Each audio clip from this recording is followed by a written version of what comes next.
Prologue. The date is October 10th and it is an autumn evening in the village hidden in the leaves. A figure stands atop the Hokage monument. He is wearing blue shinobi pants, tape on his legs and blue shinobi sandals. He is also wearing a matching top with baggy long sleeves. Over this he is wearing a white ankle-length, short-sleeved cloak with a red flame motif design along the bottom that is moving in the wind. He has shaggy blonde hair with sideburns that frame his heart-shaped face. He is also wearing a hidden leaf headband which is keeping his bangs back. This is none other than the fourth Hokage, Minato Namikaze, the man known and feared throughout the entire shinobi world as the Yellow Flash. Armed with his flying Raijin jutsu, many believed him to be the fastest shinobi who ever lived, with the fourth Raikage being the only person who could rival him in this respect. Minato was reported to have single-handedly faced and defeated 1,000 hidden stone shinobi at the Battle of Kanabai Bridge and ended the Third Shinobi World War. Minato is standing on his stone head on the Hokage monument overlooking a scene of absolute chaos. Smoke is rising into the sky and smothering the light of the full moon and the stars. Screams of fear can be heard clearly, even from where he is. A giant creature with red fur, crimson bloodthirsty eyes and 9 swinging tails can be seen below, destroying the hidden leaf with shinobi desperately trying to stop it and failing. The 9-tailed fox. The most powerful of all the 9-tailed beasts. Legend had it could level mountains and raise tsunamis with a swing of its tails. Right now it was proving its legend to have some truth to it. Minato is thinking about the events that led to this very moment. It all began with the pregnancy. 9 months ago he and Kushina had found out she was pregnant with quadruplets. They were ecstatic. The two were in disbelief over how they were going to be parents. However, there was a slight issue. Kushina's seal. Kushina was the Jinchuriki of the 9-tailed fox. In a Jinchuriki's life there was one time where the seal holding his/her tailed beast weakened considerably. This was during childbirth. The chakra usually used for maintaining the seal was directed towards the maintenance of the fetus, or in Kushina's case fetuses. Thus when a third found out, he demanded the matter be handled with the utmost secrecy. And that was what was done. The pregnancy was kept a secret. When the time came, the children were to be delivered in a secret location with a barrier erected and the Anbu Black Ops, who were part of the third's security detail, on guard. The deliveries were a success. Naruto, their firstborn son, had come first. He had tufts of blonde hair atop his head and whisker-like markings on his cheeks. An hour later their first daughter was born. She had been named Into. She had Kushina's red hair. Not long after this their second son came. Menmo had tufts of black and red hair atop his head. Just 15 minutes after this Yayai, their youngest and second daughter, was welcomed into the world. She had Minato's blonde hair, only it was a shade lighter. It was only then it really sunk in. He had really become a father. Just as he was about to rebuild the seal, he turned around to see Biwako and the other midwife drop to the ground dead. A cloaked hooded man wearing an orange mask with a tiger stripe-like design with one eye hole and the fully developed 3 Tomoe Sharingan of the Uchiha visible through it was standing there with a kunai in hand in front of the cradle that held the children. He told him to step away from Kushina or they would die. Minato didn't know what to do and the man attempted to follow through on his promise. Minato saved the children, but he had been forced to use his teleportation jutsu and left Kushina in the hands of the enemy, whose plan he realized was to separate them from the beginning. He used the flying Raijin seal that he had incorporated into her seal to get to her, but he was too late. The masked man had ripped the 9 tails out of her body and she informed him of his intention to use it to destroy the village. Minato was devastated. He knew the consequences of a tailed beast being ripped from its Jinchuriki's body like that. Of course the masked man had infiltrated the village and summoned the 9 tails right in the middle of it. That was all that led to the current situation. Minato inhales and exhales deeply. He had already found Tsunade and taken her to Kushina's location. He hoped that, by some miracle, she would be able to save her. "I've allowed myself enough selfishness," he says internally. It's time to protect the village. Meanwhile below, the 9 tails must have sensed his presence because the fox turned its head and looked straight at the Hokage monument. It opens its mouth revealing its fangs. Small balls of blue and red chakra begin to form and converge on the spot at its mouth until a giant purple ball of chakra has formed. The tailed beast bomb.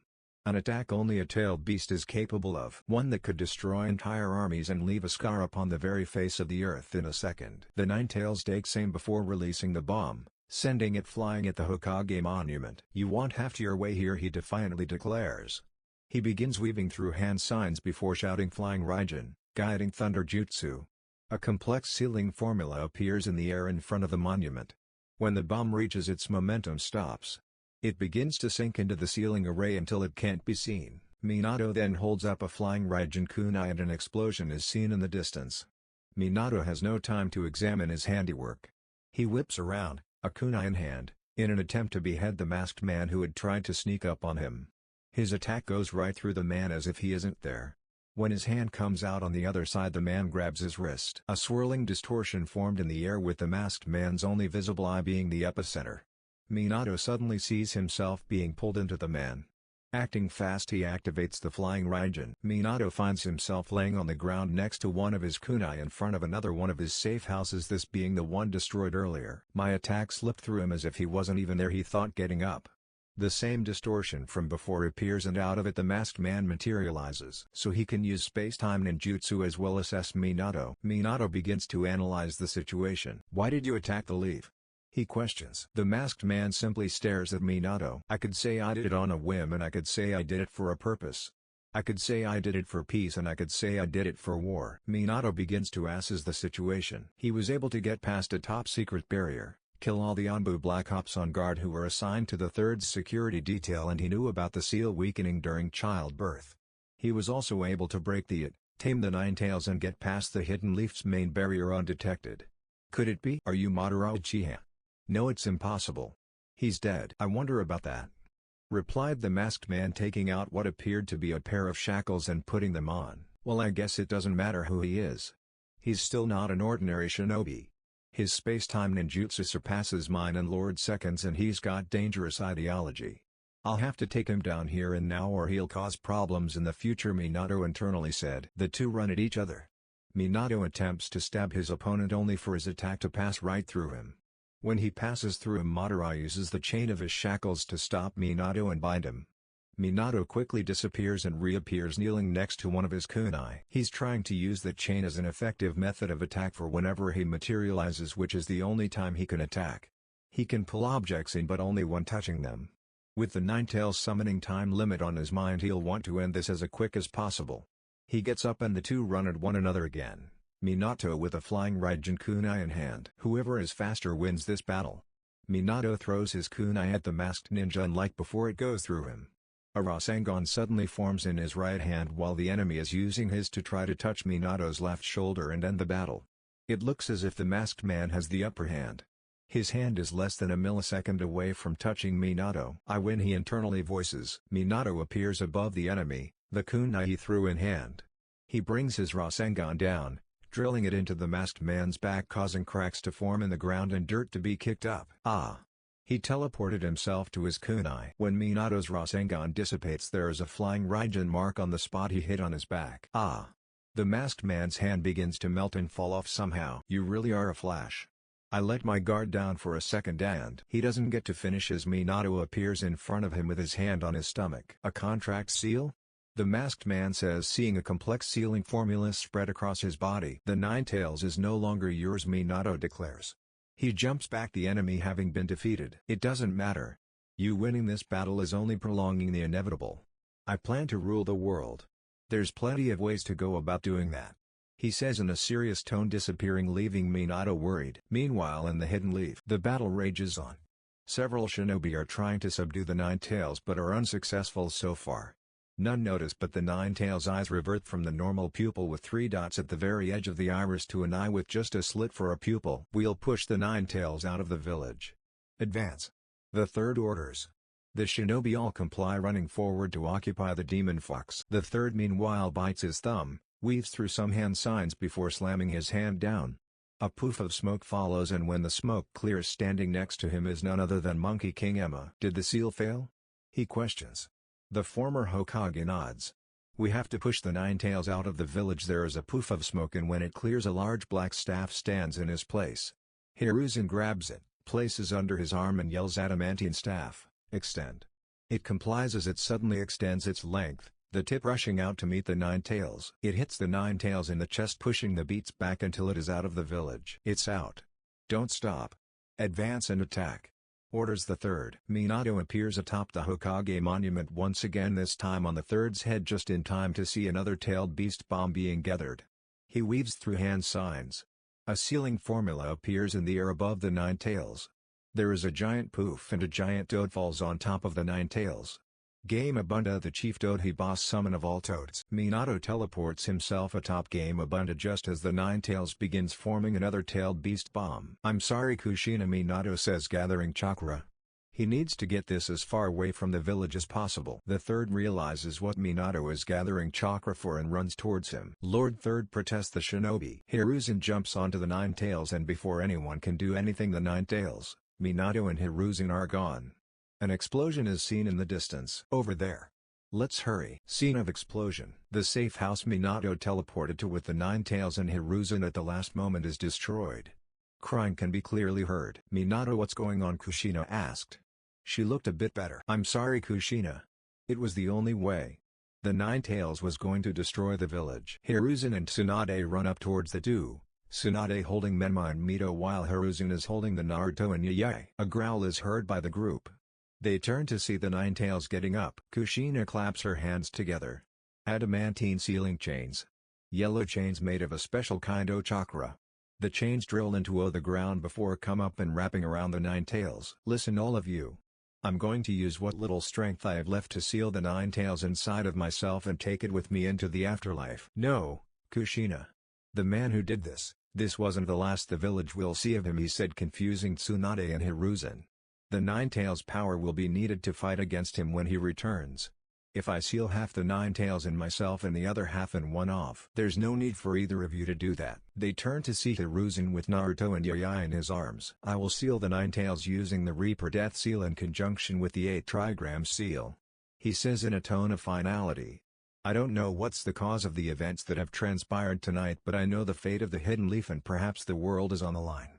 And that's all I need to know. Lord Third. No, Minato. My time has come and gone. You on the other hand have just become Hokage. You achieving this at such an age is symbolic of the next generation stepping in. And you're a father now. Your children will need you to be there for them. It is time the baton was passed. Very well, Lord Third, he relents. Meanwhile the nine tails is thrashing about desperately attempting to free itself but to no avail. He knows he is strong enough but his chakra isn't gathering. This feeling. My chakra won't gather. I feel paralyzed. It's not Kushina's adamantine chains. It's. He looks ahead and his eyes fall on Naruto, that brat. His chakra. With it he's unconsciously suppressing mine. His chakra feels just like. The nine tails thinks of a certain shinobi who lived ages ago. He had the ability to subdue tailed beasts and was a leaf ninja. Could it be he has the same ability? The group has finished setting up the ritual altar. The nine tails is much too large to seal in one child, so I will split it amongst them. Its chakra I will divide into 3 equal parts and seal into 3 of them, while the beast itself I will seal into 1 of them. Minato? He sighs. Naruto, he's the eldest. Hiruzen nods. He weaves through hand signs and the Reaper is summoned from his realm. The Reaper puts his hand through Hiruzen, making him feel an indescribable cold. No. The nine tails protests, but to avail as its chakra it ripped from it. Then the nine tails itself is sealed in Naruto. Hiruzen feels himself being to fade. He falls to the ground. The 3 gather around him with Tsunade carrying 2 of the children and Minato the other 2. Tsunade, I want you to know I'm proud of you, and tell Orochimaru and Jiraiya the same, he says, making her tear up. And Tsunade, I know it's hard, but I want you to open your heart again. I want you to learn to love once more. He turns to Kushina. Kushina. From that little I welcomed to the leaf years ago you've grown into a splendid, strong woman. Lady Mito would be proud, he says as she struggles to hold back the tears. He finally turns to Minato. Well done, my boy. You've done me proud. I leave the village in your hands, he says, handing him 4 scrolls, each holding the key to each seal. Minato nods. I won't let you down, he says, determined. Hiruzen looks up at the moon. He hasn't had a bad life. He regrets a few things, like not being able to be with his wife in the afterlife and letting his best friend slip into darkness. He closes his eyes, breathes his final breath and allows the Reaper to claim his soul, dying with a smile on his face. Days later, Minato is sitting in his office thinking. A lot has happened in the past few days. The council had demanded answers on the nine tails breaking loose. Minato had decided against revealing what had happened and branded the seal breaking an accident. If the possibility of a shinobi such as Madara Uchiha being alive became common knowledge, panic would erupt throughout the village and shinobi world. This unfortunately meant the Uchiha were facing suspicion from certain council members. He had had to notify the elders however who were not pleased with the information. He had however gone public with the information of the Nine Tails and its chakra being sealed away. The villagers had praised Mito, Menma and Yuyai as the village heroes who stripped the demon fox of its power. They did seem a bit apprehensive about Naruto, but he is sure it will pass. It is still the early days after the attack. Kushina by some miracle was still alive and no permanent damage was done. He had thought it was Tsunade's doing, but she was perplexed by it as well. It was put down to Uruzumaki blood in the end. Right now Minato is waiting for Jiraiya, who he summoned to the village. He hears someone enter through his window. He turns to see his sensei. "Hey brat," Jiraiya greets walking into the office. Minato smiles and immediately activates privacy seals on the room so none outside can hear anything. He proceeds to explain everything to Jiraiya from beginning to end. When he is finished, the Sannin has a frown on his face. "I think this is it, sensei. What you spoke about," Minato says. "The shinobi world will face great danger in the coming days. A child of prophecy will be born. He or she will hold a great power within and will either save the world or bring about its end," Jiraiya had said to Minato and Kushina. "I believe one of our children is the child of prophecy," says Minato. Jiraiya adopts a thinking pose. "I believe so too. It's got to be either Menma, Mito or Yuyai, as they hold a great power just as the prophecy said." "So what will we do?" "Train them, of course. Prepare them to save the world," he shouts in an overly peppy manner. Minato smiles at this. "Come on then. Take me to my godchildren." They both get up and leave, heading for Minato's home, unaware of the events they've set into motion, events that will lead to the birth of a lion that will either save the world or destroy it just as the prophecy said. Chapter 1 Uzumaki Namikaze Estate. On the southwest end of the Hidden Leaf lies the residence of the 4th Hokage. It is here in the training ground in the backyard of the village leader's home that we find two adults watching over three children. The first adult is Minato Namikaze himself.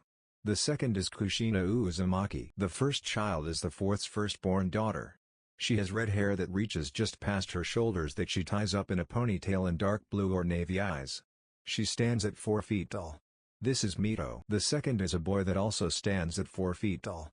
He has a head of red and black shaggy spiky hair and deep purple eyes. This is the 4th's third child, Menma. The third is a girl who has a head of blonde hair tied in pigtails. She has a round face and has green eyes. She is as tall as her siblings. This the youngest of the Uzumaki Namikaze children, Yuyai. Currently Minato and Kushina are watching over their kids practicing their taijutsu katas. A decision had been taken by the parents to train Menma, Mito and Yuyai as much as possible so that when the masked man finally emerged from the shadows, the one out of the three of them who was the prophesied savior would be ready to face him. Minato had attempted to track the man down using his flying Raijin seal, which never disappears from anything it's marked. All he found was a piece of flesh buried in the ground. It was taken back to the village to see if a positive DNA match with any shinobi could be found for it, but nothing came up. The trouble was conclusive proof of whether it was Madara or not couldn't be found, as the village only started keeping DNA samples from shinobi in the hospital archives under the second's reign. "Alright, that's enough for now," says Minato. "Yuyai, you're very strong, but try to be faster with your attacks. Mito, you move with a lot of grace and control when you attack, but try to exert a bit more force. Menma, you have good speed and strength, but try to have more control and grace when you attack." Minato assesses. They all nod at this. "Let's head in for lunch," Kushina says. "Alright, let's hurry. The sooner we finish, the sooner we can carry on with training and I can get stronger." "You'll just get left in my dust," Yuyai challenges. "Both of you are already in my dust," Mito cockily states. The trio begin arguing. Alright, enough. "The three of you have still got a long way to go as far as I'm concerned," he says, suddenly grabbing Mito and Yuyai and slinging them over his shoulders like sacks, while Kushina does the same with Menma. The kids protest, but soon the whole family is laughing. A figure watches this scene unfold from his bedroom window. He has blonde spiky hair and cerulean blue eyes. He has strange whisker-like marks on his cheeks and has a heart-shaped face. This is Naruto, the eldest of the Uzumaki Namikaze children. One might ask themselves why he is not training with his family. The answer to this is he never does anything with his family. Things weren't as bad as before. Even from a young age, Naruto could tell his siblings were receiving more attention than himself, and not just from his parents. The villagers were also very affectionate with of the three, dubbing them the saviors of the Hidden Leaf. This was because they had the Nine Tails chakra sealed inside of them. It was the opposite with Naruto. The villagers would whisper behind his back and shoot him glares whenever he was around. This was because he had the nine tails itself sealed inside of him. In any event, things only grew worse when he turned 5 years old. His parents had explained to him then that they would be training Menma, Mito and Yuya and preparing them to be shinobi, and that he wouldn't be receiving the same training as preparing his siblings to one day control the power they held took priority. Naruto was saddened but understood. Contrary to popular belief, he was quite intelligent. The difference between him and his siblings was he had the foundation of a civilian academy student because of his parents neglecting to teach him. The neglect Naruto faced got worse and worse to a point where whenever his family went out they would leave him behind. How did his siblings feel about this? Menma and Yuya would constantly make fun of him for being weak when he was older and convinced the kids at the academy not to go near him. Mito simply behaved obliviously towards his existence. Naruto is hoping things change soon. The next day, Naruto wakes up and heads downstairs to find the house empty. He clenches his fist angrily. As always, he smiles, realizing now is his chance. He heads to his father's study and begins raiding the jutsu section. The first he grabs is the Shadow Clone Jutsu and some Shuriken Jutsu. Then just as he's about to go for another, he hears laughter from outside. He utters a curse before leaving the study. He rushes up the stairs to his bedroom, shuts the door, jumps out of the window and is off to the nearest available training ground. Hours later, Naruto sits on the ground panting. Since coming here he has been working on his Shuriken Jutsu and Taijutsu. He mastered the Shadow Clone Jutsu quite fast. It suits him well because of his large chakra reserves. Now he finally has someone to go to the academy for him while he puts in some meaningful training. The academy is a waste of time in Naruto's opinion. It doesn't properly equip one with the skills they will need when they go into the field. A majority of the students in it will fail to graduate, and for those who do it will be a question of will they survive a year in the field? He gets up and heads home. Naruto is walking through the village and begins to see a crowd forming around him. Whispers and murmurs can be heard. There he is. Ugh, just look at him. Disgrace to his family. How dare he call himself the fourth son? Demon. Naruto takes off running, not being able to take anymore, and doesn't stop until he reaches his training ground. He falls on the ground and curls himself in a ball. The villagers always do this. The villagers had treated him this way for as long as he could remember. At first they weren't as brazen, but they quickly realized no one was going to stop them. He begins to feel angry and unintentionally infuses his chakra. Naruto suddenly feels something rough wrapping around him. He opens his eyes to see what appears to be branches that have sprouted from the ground out of nowhere and wrapped around him. He quickly untangles himself. What was that? He says to himself aloud. He closes his eyes and places his hands into the snake seal. He infuses chakra and focuses hard. He hears a sound and opens his eyes to see a tree. This could only mean one thing. The next day, Naruto jumps out of his bed and wastes no time showering and getting dressed before anyone else is up, intent on confirming his suspicions about what happened last night. He jumps out of his window, not wanting to run into anyone from his family, and is off. Training ground. Naruto forms two shadow clones. One heads to the academy, as is now routine, and the other goes off to the library to collect notes on wood-based jutsu. Then he unfolds a scroll and starts reading. The summoning jutsu is a jutsu that allows the user to transport a target to their location. Before an animal can be summoned, a prospective summoner must first form a contract with the animal and/or its species. Although in rare cases one can use the summoning jutsu prior to acquiring a contract to determine the summoning animal one has a natural affinity. This can have dire consequences, however, and is not advised. Naruto thinks about this. What the hell, he says, what's the worst that can happen? He says to himself. He doesn't have to worry about chakra exhaustion. He reads further for the instructions. Naruto bites his thumb while infusing a fair amount of chakra. He slams his hand onto the ground. Summoning jutsu. A poof of smoke engulfs Naruto. When the smoke clears, Naruto looks around in shock. This is not the hidden leaf. He appears to be in a mountainous area with dense jungles. Naruto hears a growl and turns around to see, standing only a few feet away, a lion. This one is no ordinary lion, however. It appears to be about the size of an adult horse. It roars, causing Naruto to fall on his backside. Acting fast, he jumps up and takes off with the beast hot on his heels. Naruto jumps into a nearby tree thinking he's safe, only for the lion to leap after him. What? How is that even possible? He says, shocked, leaping to another tree. The lion leaps after him. The chase continues like this until Naruto jumps down onto the forest floor. He forms a dozen shadow clones who all run in different directions. The lion looks around, not knowing which one to go after. It releases a roar that echoes through the forest. With Naruto. Naruto has managed to get far enough from his hunter. What the hell was that? That lion was coming for me with the moves of a shinobi. He says, still trying to calm himself. Alright, now I need to get out of here. Naruto is stopped in his tracks as his hunter jumps down from the trees in front of him.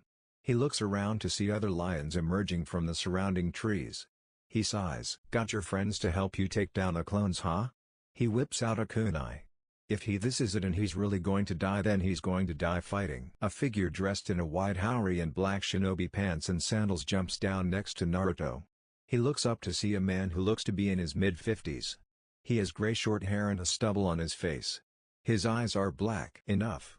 He says in a commanding tone. You dare protect this intruder, growls Naruto's unidentified hunter. If he's here, then that fact alone means he isn't one, the man says in a challenging tone. The lions growl lowly before they part to form a path for them to pass. The man turns around and smiles at Naruto. Follow me. Naruto frowns and gets into a fighting stance. What makes you think I'd trust you? Would you rather stay here and face them? The man says, gesturing to the lions. Naruto relents and follows him. They walk in silence for a while. So what's your name? Mine's Akasada. Akasada Takahashi. I'm Naruto. Naruto Uzumaki Namikaze. Akasada chuckles. That's a good name. A maelstrom, huh? Naruto smiles. Sorry about back there. No problem. You were right for not immediately coming with me, he says. I know how you ended up here. So you're a shinobi in training? He says. Yes, so what is this place? Naruto asks. This is Mount Ryan, home of the lion summons, and you are only the second human to set foot in this place, Akasada answered. Oh, so where are we going? Naruto asks. To the ruler of this place, Lord Helios. In his palace you'll be presented with a summoning contract for the lions and you'll sign it. Akasada explains. They walk for a few kilometers. Naruto sees more lions and lionesses in this time. He comes to the realization that they vary in size. Some are a normal size, some are as large as horses, and some are the size of elephants. They continue walking until they get to a large rock. Two large stone lions are at either side of a set of tall double doors. Akasada places his hand on the double doors and they open wide. He walks in with Naruto trailing behind. Inside, an incredibly large lion is seen sitting on a throne. He has golden brown fur and his mane is slightly darker than his fur. His eyes are golden in color. The lion is large enough so that he could crush Naruto easily with one of his fingers. Akasada, who is this? Asks Helios in an intimidating tone. Boss, this is a young man who ended up here after using the summoning jutsu without a contract. It appears he has a natural affinity for your people. Akasada says. I'll be the judge of that. Bring out the summoning contract. If it rejects his chakra, you will pay, Akasada, he says, causing the man to gulp. A lion comes out from behind the throne with the scroll in his mouth and sets it down in front of Naruto. Akasada unfolds it. Sign your name in blood here. Put each of your fingerprints here and infuse chakra and push it in here, he says. Just as Akasada said, his name is the only one on the contract. Naruto signs his name and marks the contract with his fingerprints. He breathes in deep before pushing his chakra into the contract. It appears you were right, Akasada. Human boy, what is your name? Also Helios. Naruto, he replies. Helios notices the determination and fire in his eyes and inwardly chuckles. You have now earned the right to summon the lions. It is an honor that you are only the second to have bestowed upon. Do not disappoint. He nods. Right, Naruto, let's go. They leave the chief lion's abode. When they get outside, a lion slightly smaller than Helios is siding there. Akasada, who is this brat, questions the lion, making Naruto a bit angry. This is Naruto, your new summoner. Naruto, this is Latios, the boss's brother and your new summons. A new summoner? This little cub? No chance in hell. Naruto finally speaks up. Wanna bet, kitten? Latios growls and gets up, bowing his head to meet Naruto at eye level. Say that again, he dares. Kitten. Naruto says. There is silence. Huh. Cub's got some roar. But as for your bite, that remains to be seen. He says, getting up and stalking off, leaving an irritated Naruto and an amused Akasada. Don't mind him. He's just testing you. Naruto sighs. So I get to summon all lions? Even the boss? Naruto asks. No, all except the boss. That privilege you'll earn when you become a sage, Akasada says. How does that work? Naruto asks. You'll find out soon. He turns to Akasada. I need you to train me, he says, not beating about the bush. Akasada is taken aback a bit. Don't you have people in your village for that? I'm going nowhere fast with them, he replies plainly. Akasada ponders this a bit. When do you need my help? Every day, Naruto says. He sighs. Alright, may as well, smirks Akasada. Naruto grins from ear to ear. Alright. See you tomorrow, sensei. He turns around and is about to walk off when he remembers something. How do I get home, he asks sheepishly. Akasada sighs. This kid is something else. Akasada shows Naruto the hand signs he will need to weave when summoning a lion. Now weave those backwards and you'll be back home. Naruto nods and weaves the hand signs backwards before slamming his hand on the ground. A poof of smoke is the result. When the smoke clears, he is gone. Fast learner, Akasada comments. Hidden leaf. The smoke clears and Naruto finds himself back in the leaf. He is happy. He finally has someone to train him. He looks in front of himself to see a book. Must have gotten tired of waiting, he says. He picks it up. The title is God of Shinobi.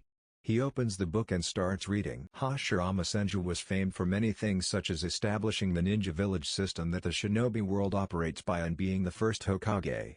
Many believe him to be the most powerful shinobi who ever lived. He practiced many jutsu, but perhaps the most powerful jutsu in his extensive arsenal was the wood style. With it he could change entire landscapes in seconds, bring down armies and even subdue tailed beasts. Naruto's eyes widen at this. He reads on. He could use the wood-style Kekkei Genkai by combining an earth-style change in chakra nature and a water-style change in the chakra nature. Naruto takes out the piece of paper sticking out of the back. Moment of truth. Naruto pushes his chakra into the paper. First it splits in half. Then the one half turns into dirt and the other becomes wet. There's no other explanation. Naruto has the wood style of the first Hokage. Time skip, 3 years later. Uzumaki Namikaze Estate. Menma, Mito and Yuyai are in the family's private training ground. They are balancing kunai on their fingers. A chakra control exercise. This is so boring, Menma complains. When am I gonna get the chance to learn some real jutsu like Dad's Rasengan? Quiet down, Menma. Chakra control is essential. If you don't have it, then you won't be able to use a jutsu like the Rasengan, says Mito. Yeah. Menma, bored, blows at Yuyai's kunai. Hey! Yells Yuyai. Menma. I'm telling Mom, Dad. She says, running to her parents who are sitting on the side watching. Mom, Dad, Menma blew my kunai off. I did no such thing. Right, Mito? They're both being a nuisance. Alright, that's enough for today, Kushina says. Mom, Dad. All turn to Yuyai. When can Naruto start training with us? She asks. In recent years, Yuyai's feelings towards Naruto have changed. She's realized how she's been towards him and is trying to change that. Immediately there is silence. Kushina and Minato have sad looks on their faces. They are aware of how for the past few years they've severely neglected Naruto. They want to change that but don't know how to go about it. Why do you want to train with that loser? Said Menma, visibly growing angry. He despised Naruto. Every time someone mentioned him, the mood would grow sour. He was weak. Naruto was dead last at the academy and all he knew how to do was cause trouble. At the mention of his name, things would be spoilt. As far as Menma is concerned, Naruto doesn't deserve to be called a member of this family. Menma, don't say that about your brother. Kushina reprimanded. Menma held back a scoff. Maybe that isn't a bad idea, said Minato, who had been quiet up until this point. From now on Naruto will be training with us, Minato says. Yay! Big brother will be so happy, she exclaims, jumping up. Kushina and Minato chuckle at her. Mito appears indifferent. Menma is frustrated. Way to go, Yuyai. Mount Ryan. Naruto attempts to deliver a claw to Akasada's stomach only for it to be blocked. He jumps back, avoiding Akasada's leg sweep. Naruto is forced to put his forearms up as Akasada attempts to deliver a punch right at his face. Naruto reacts by grabbing Akasada's arm and attempts a judo throw, but Akasada lands on his feet and kicks Naruto in the stomach, causing him to skid back. Naruto jumps into the air and attempts a right hook at Akasada, but he catches Naruto's fist. Naruto twists himself in the air and attempts a spinning kick at Akasada, which grazes him. Alright, that's enough. You're at times faster and at times more focused on strength. You need to be more of both at the same time.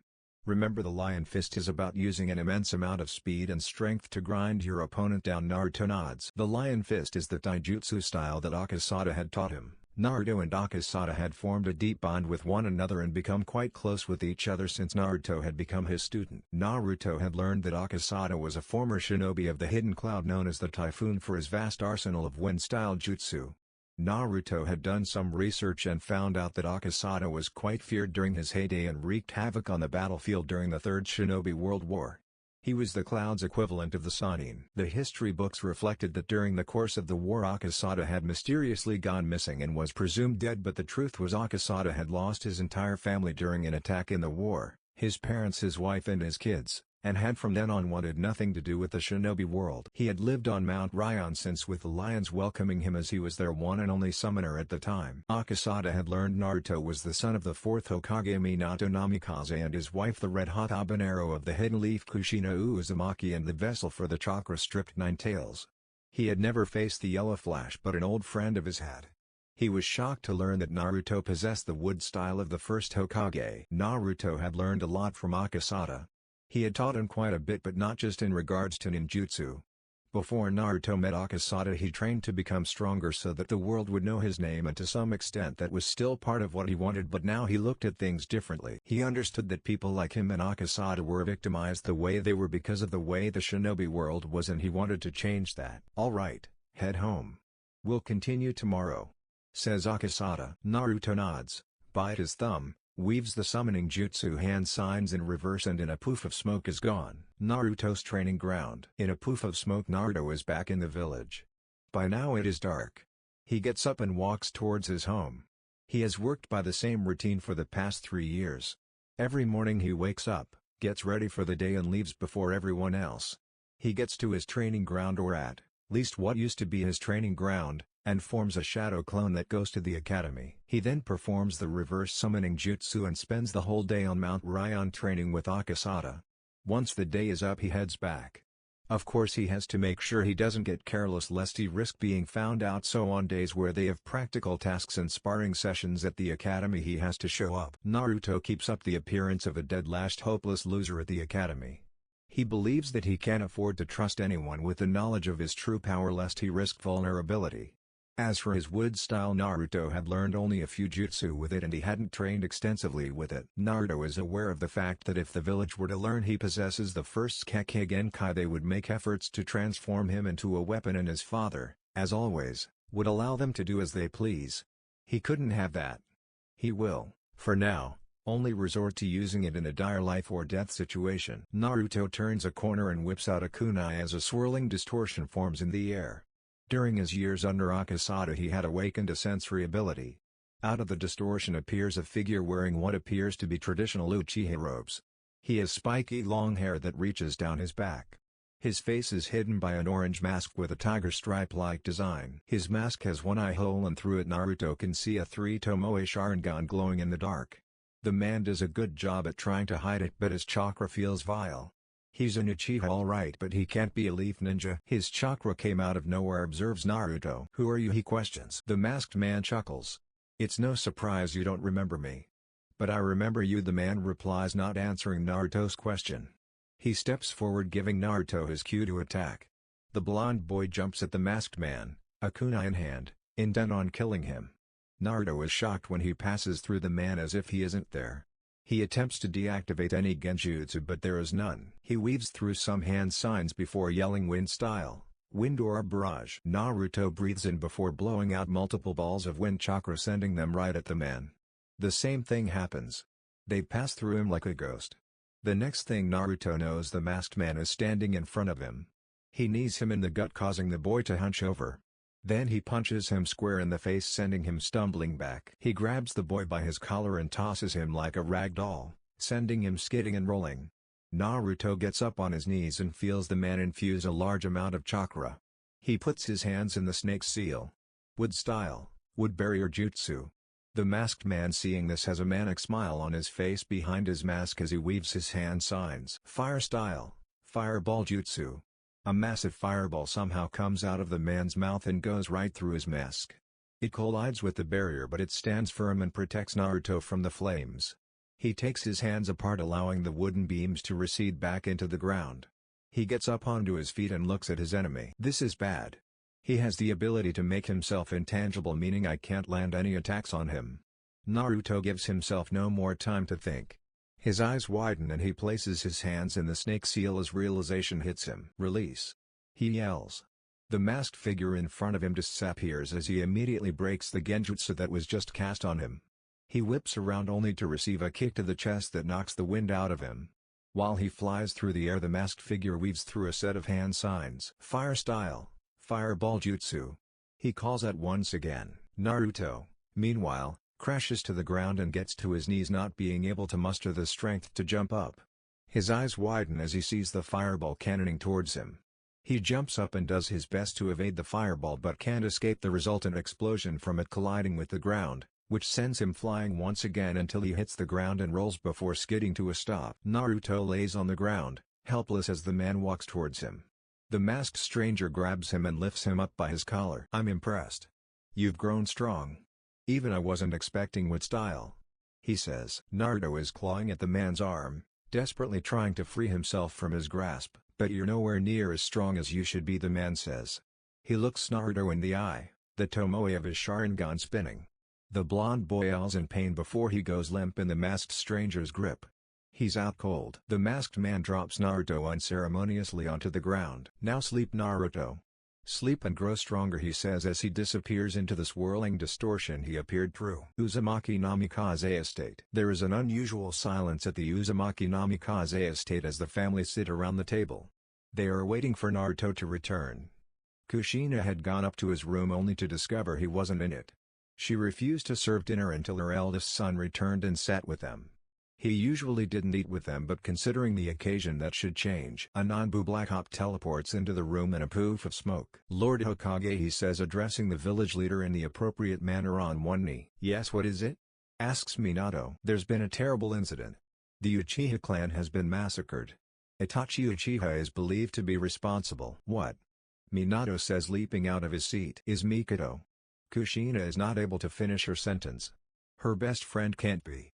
She and Fugaku left the Uzumaki Namikaze estate a couple of hours ago on a visit. Lady Mikoto is alive. So is Lord Fugaku and their children. Itachi was caught by Lord Fugaku accosting his younger brother Sasuke. He and his sister Satsuki are currently at the Leaf Hospital. There is more. Your eldest son has been attacked. Itachi is believed to be responsible for this as well. A shock-laced silence fills the room. "No, no," Kushina cries, tears beginning to stream down her cheeks. "Kushina. I'm going to the Uchiha clan compound. You head to the hospital now," Minato says. Menma, Mito and Yuyai watch this scene unfold, not knowing what to do. Leaf Hospital. 2nd and 3rd degree burns and fractured ribs. Tsunade says, giving her assessment. He should heal fast, all things considered, but that isn't the real issue. Naruto appears to have suffered an immense amount of psychological trauma, Tsunade says to a crying Kushina. Kushina is desperately trying to keep it together. She has her arm around Mikoto, who has stopped crying by now and has just shut down. "I'm not sure when he'll come around," Tsunade admits. "Thanks, Tsunade," she says. "All they can do is hope." A few days later, Naruto groans as he finally opens his eyes.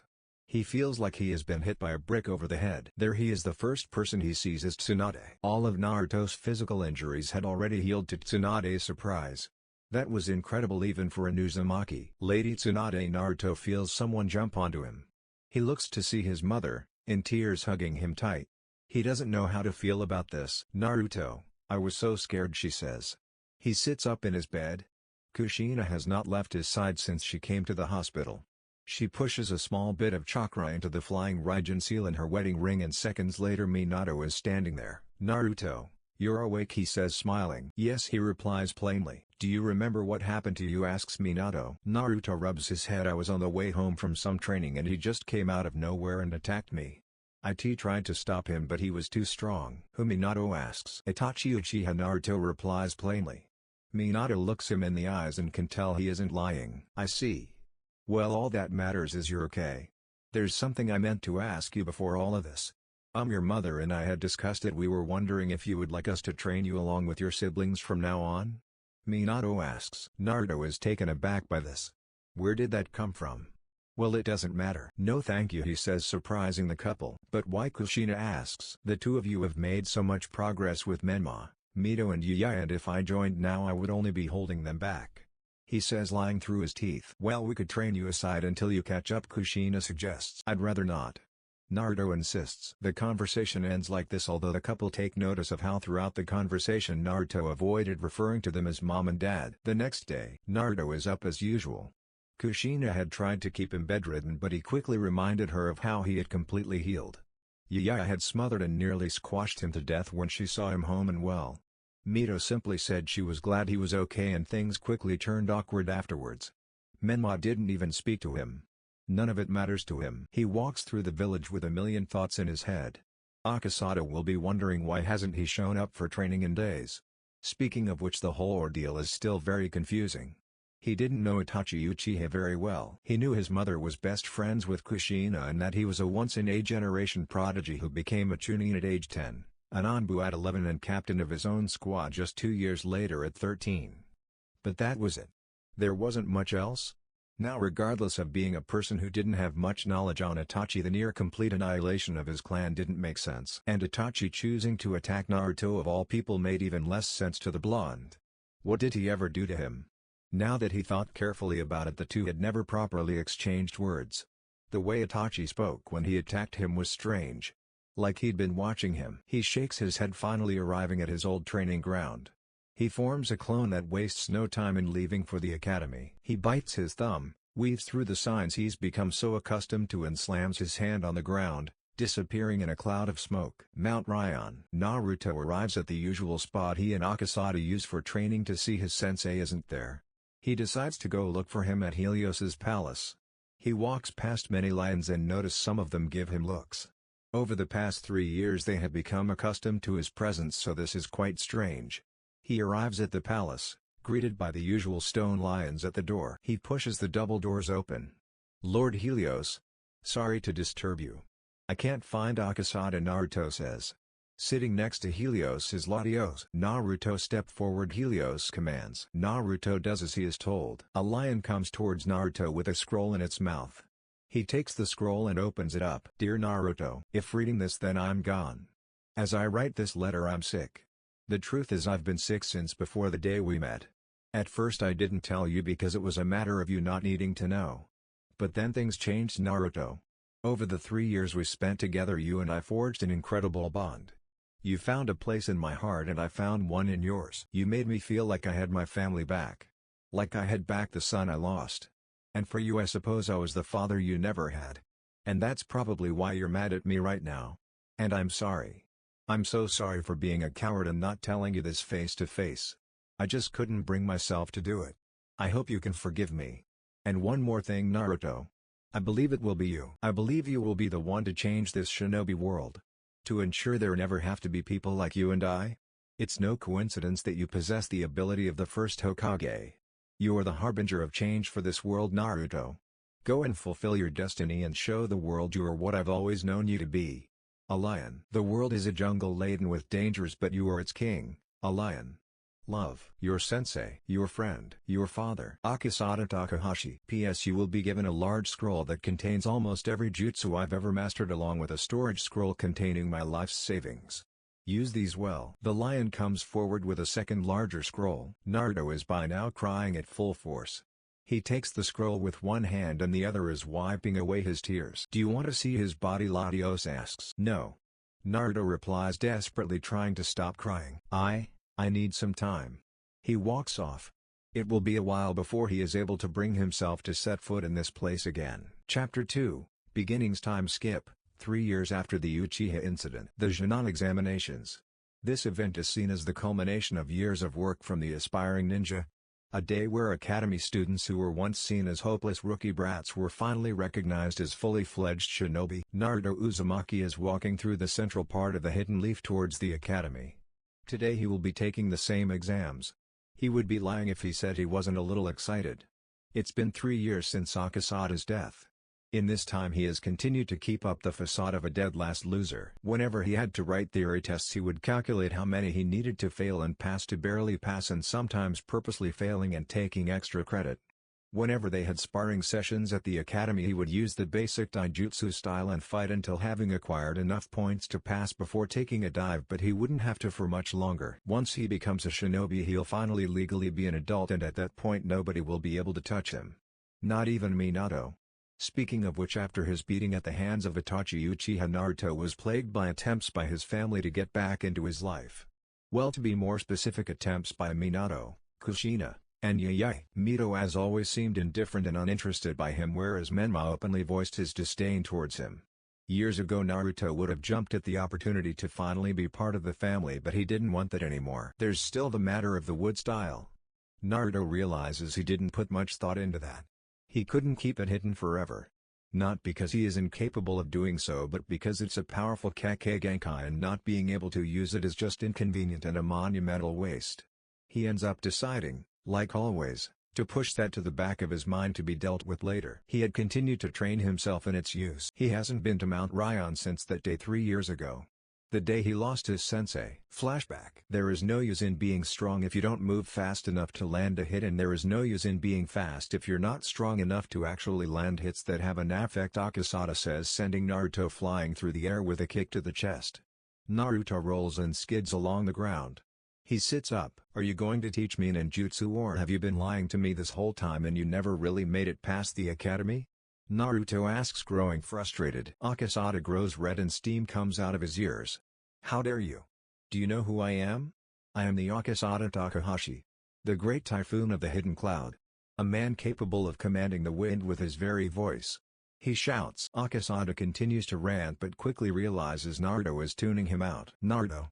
Listen to me. He says, growing redder, waving his arms in the air. Naruto sighs and puts both fists to his chin. There's no point in learning ninjutsu without the correct base, which is taijutsu. Your opponent will have you on the ground before you can even finish weaving signs. Why are you so desperate to learn ninjutsu anyway? Naruto mumbles. What? Akasada says, I want to get stronger so they regret ever leaving me out in the cold.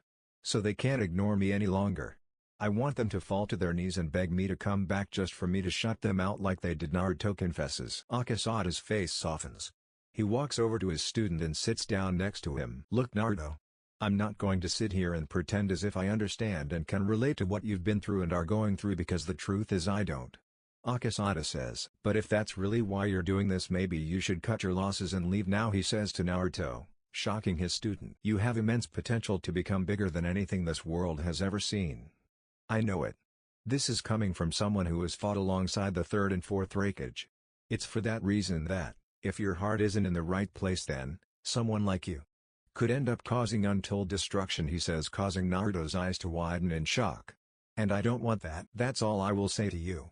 Akasada leaves his student with a lot to think about, jumping up and twisting in the air before landing on his feet in front of Naruto, who is now reflecting on his sensei's words. So, ninjutsu, huh? He breathes in, while weaving signs, before blowing out a gust of wind that lifts Naruto into the air. He watches as it transforms into a miniature tornado. Naruto yells, protesting as the twister whips him about. Before you learn ninjutsu, you need to learn how to creatively evade and or neutralize the enemies. Akasada says, sitting down. It's his turn to prop his chin up on his fists. Well? Go on then. Get started. He says, chuckling. Flashback end. Naruto can't help but chuckle at that memory. Although he isn't sure how to feel about his sensei's words of warning. He sighs, growing sad. Naruto loved Akasada deeply. His sensei had done something for him nobody else had ever done. But he had also lied to him. He still isn't at peace with that. Naruto doesn't allow himself much thought on this subject because it forces him to come face to face with the reality that he's never been able to trust anyone without being let down. Luckily, he doesn't have to for much longer as the academy comes into view. It consists of many buildings joined together, built over time. A tree with a swing can be seen and not far from it. Perhaps its boldest feature is the large and bold kanji for fire clearly visible at the front above its doors. Naruto has had a change of outfit to reflect the occasion. He is wearing black Hanbo-style pants with bandages wrapped around his legs and black sandals. On his upper body he is wearing a snug-fitting black jersey with sleeves reaching his forearms just below his elbows. On the upper part of the right sleeve one can see the head of a golden lion. Over this he is wearing a sleeveless black hoodie with gold lining with the zip left open. Naruto walks into the academy and heads straight for class. The exams are no doubt going to be extremely easy. This is quite stupid. If that is supposed to be the village's assessment of whether one is prepared for the shinobi world, then dark times were ahead for the village. He opens the door to his class and walks in. He usually shows up earlier than all else so he has time to meditate. The seating is arranged in rows that go up as they go further back. Naruto's eyes scan over the room looking for notable participants in the exams. Sitting in the front row is his younger brother Menma, and next to him are his best friends Kiba Inuzuka, son of the Inuzuka clan head. Next to them are Mito and Yaya and their friends Hinata Hyuga and Kaori Hirota. In the following row are Ino Yamanaka and Sakura Haruno, who are best friends and rivals for the affections of the two most popular boys in class. Opposite them are one of those boys, Sasuke Uchiha, the second eldest son of the head of the Uchiha clan Fugaku Uchiha, and next to him is his twin sister Satsuki Uchiha.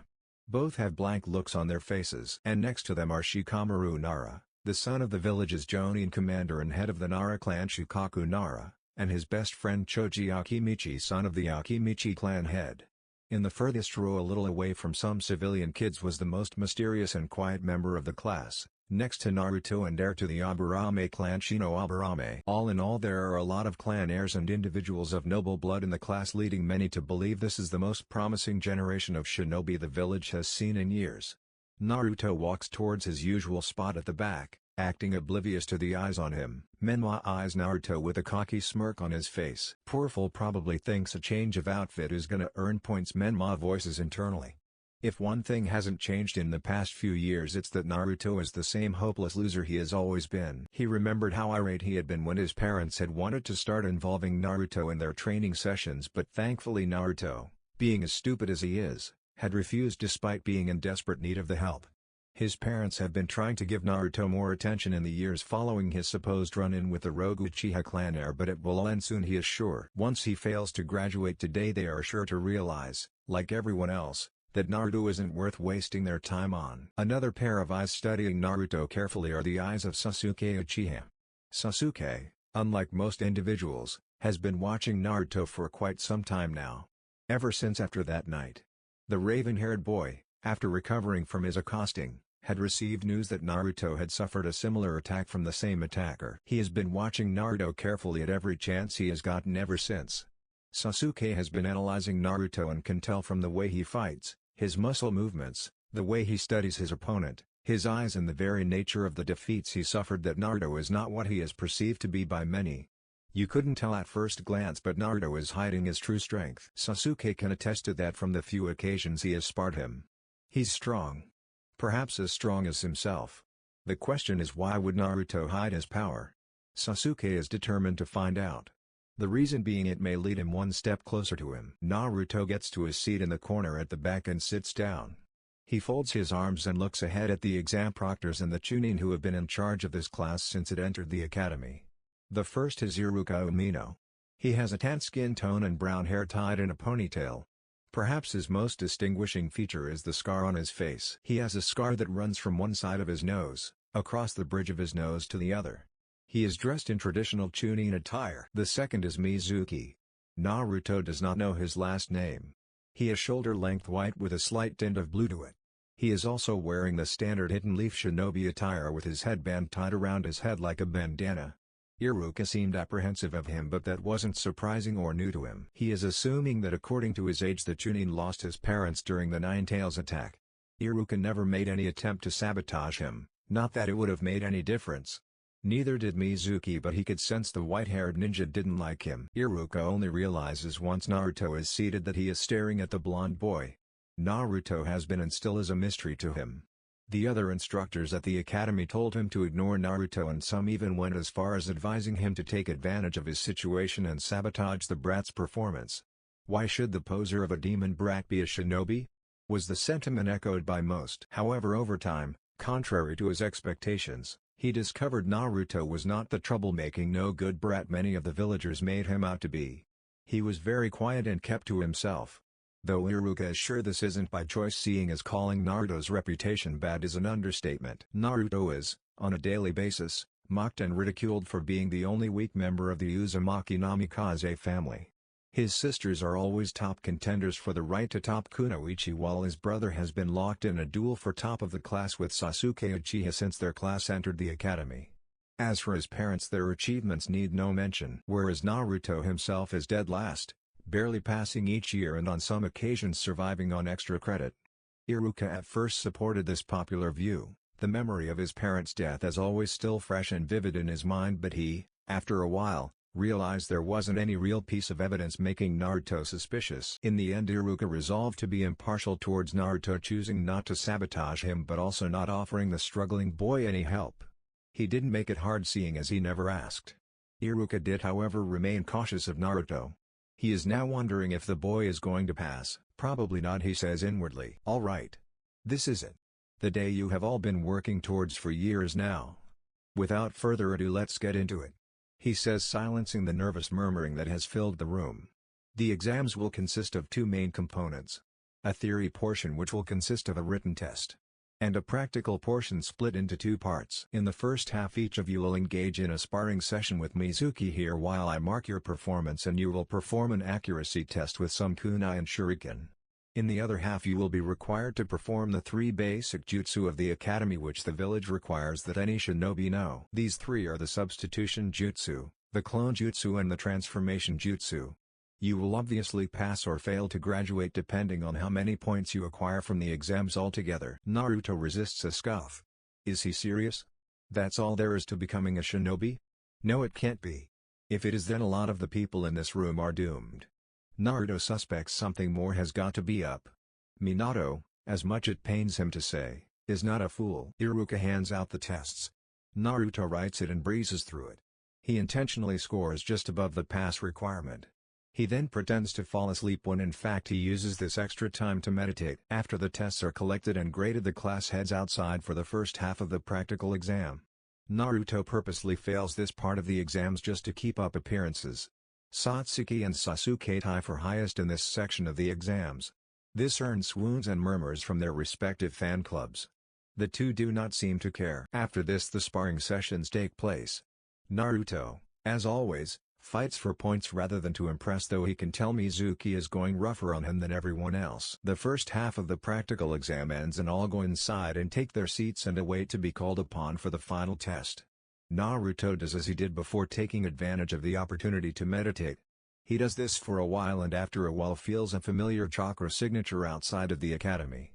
Kushina. Not long after, another chakra signature appears, this one more suddenly. Minato. He'll have to try his best to slip past them once he has taken his exam. He doesn't have to wait long. Naruto Uzumaki Namikaze, Iruka calls out. Naruto stands up and heads down, once again, paying the watching eyes no mind. Menma, Mito and Yuya have all already gone and received their headbands. He steps in front of the two proctors. Right, Naruto, Iruka says with what Naruto can easily recognize to be a fake smile. He knows what this looks like because of the less brave individuals in the village who choose to act like they tolerate him so as not to risk inciting the ire of the fourth. You know what to do. Substitution, clone and transformation jutsu in that order. Naruto substitutes with his chair in the corner. Then he uses the normal clone jutsu. No need to make any revelations just yet. Then he performs the transformation jutsu. Iruka and Mizuki are shocked to see an identical version of Hashirama Senju standing before them. Not one discrepancy. Congratulations, Naruto.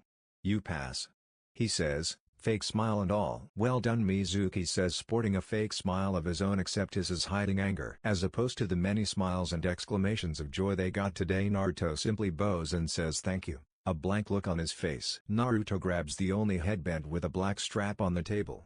Iruka and Mizuki tell him to report to the academy in exactly a week to meet his assigned 3-man squad. He nods at this and leaves, putting his headband in his pocket as opposed to wearing it around his head so proudly like most of the other new shinobi had. Naruto walks out of the academy. There's no running away like he had planned because his family is standing right in front of the entrance. Had he teleported away, his father would have sensed him infusing chakra. Oh well. Minato sees Naruto and doesn't know whether to smile or frown. His eldest son. Minato is happy at seeing his boy. He notices his change in attire. He is looking like more of a man. Minato feels a sharp pang of guilt at how he didn't get to see Naruto grow up and mature into this. He didn't intend for things to turn out like this. Kushina sees Naruto and a small smile comes onto her face, though her eyes reflect her true feelings. The realization of the amount of damage she has done to her little boy had brought about a deep feeling of self-loath within her. It took a while for her to be able to look at him without thinking about breaking down. On some nights Minato had to comfort her to sleep. But she is determined to right the wrong she has committed.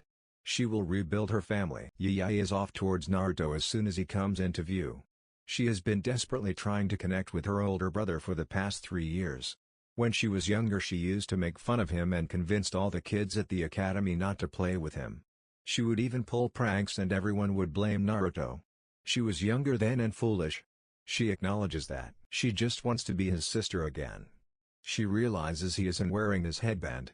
Oh no, did he fail? Menma sees Naruto approaching and resists scoffing. He honestly makes him sick. Naruto has always been and will always only ever be good for ruining everything. Like the family were planning on going out to celebrate Menma, Mito and Yaoi graduating from the academy with flying colors when their parents had demanded they wait for their big brother. Menma didn't understand it. They had never done that before. Naruto was always left out of everything. What was so different now? He notices the blonde is not wearing his headband. I knew it, he thinks, smirking. Mito simply looks on indifferently. She is impartial about Naruto. He is, for all intents and purposes, a stranger to her.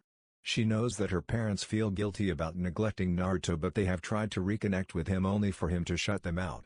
She knows that he is dead last in their generation, but he only has himself to blame for that. He turned down the opportunity to train with them. He also cultivated a reputation for troublemaking for himself. What can you do for someone like that? All in all, she cares little for him, or at least that is what she tells herself. Naruto sees Yaoi coming. At first he thinks about sidestepping and letting her fall, but decides against it. Yaoi jumps on Naruto, hugging him tight. Big brother. She looks him over. Did you pass? She asks. No, he didn't.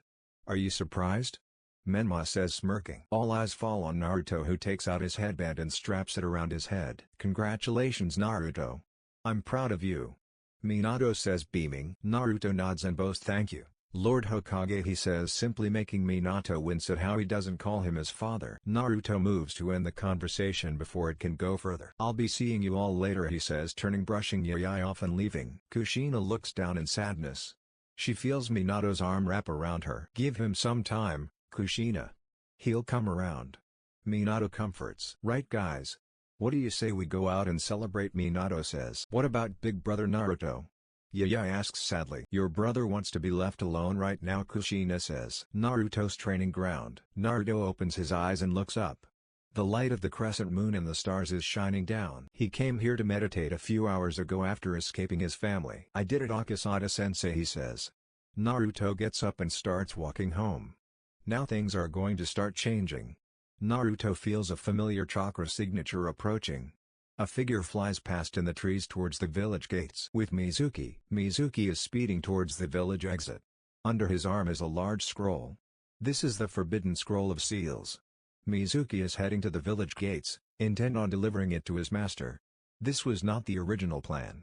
The plan was for the demon brat to fail to graduate so Mizuki could fool him and tell him he could earn extra credit by bypassing security and getting the scroll. However, things didn't go according to plan. The demon brat actually passed. Mizuki realized that the little rat had been hiding his ability this whole time. Thus he was forced to steal it himself, leading to the current situation. He realizes someone is tailing him and drops down to the forest floor. Naruto jumps down and is faced with his academy instructor Mizuki. Well, if it isn't the fox brat of the hidden leaf, Mizuki says with a vile smirk on his face. Naruto stands there, not the least bit fazed by these words. You're not on active field duty. Why are you attempting to leave the village? Whoa, big shot. Just cause you got lucky and graduated you think you can boss people around now, Mizuki responds. Naruto had been compelled by a feeling deep within to follow after him. His eyes dart to the scroll in his arm. Oh, you wanna know what this is?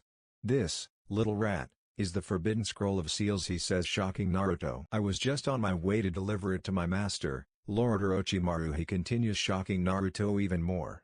Orochimaru is one of the 3 legendary Sannin and a former student of the 3rd.